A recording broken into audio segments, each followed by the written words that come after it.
inti reformasi birokrasi itu adalah rakyat terlayani.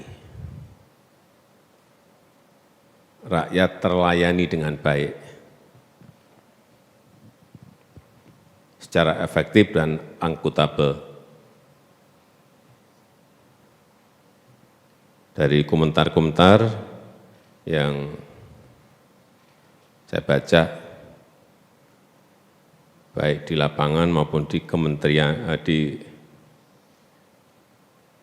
media sosial, karena peristiwa di pajak dan biaya cukai,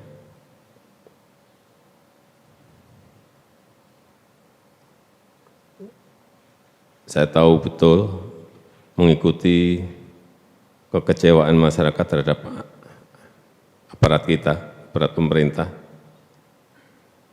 Dan hati-hati, tidak hanya urusan pajak dan biaya cukai, ada kepolisian dan juga aparat hukum lainnya, terhadap birokrasi yang lainnya.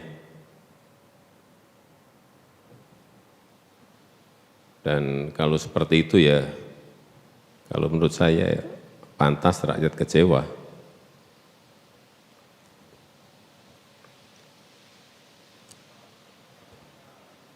Karena pelayanannya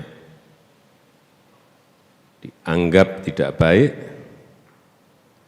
kemudian aparatnya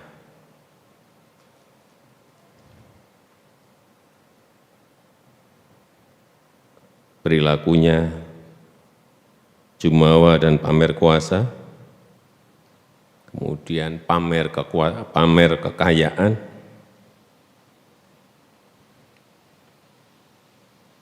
hedonis. Oleh sebab itu saya minta kepada seluruh menteri dan kepala lembaga untuk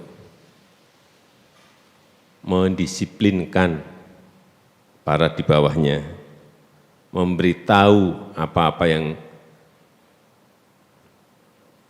tidak boleh dilakukan dan apa yang boleh dilakukan.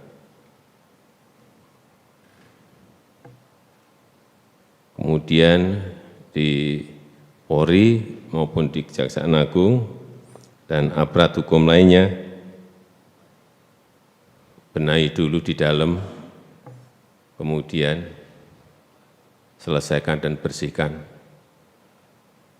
kementerian atau lembaga lainnya.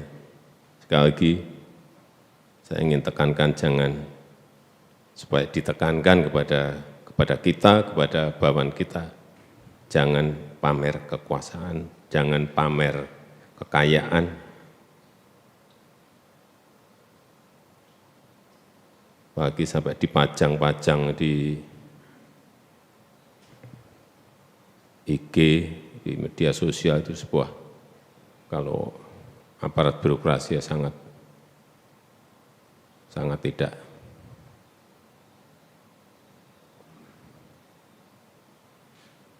pantas.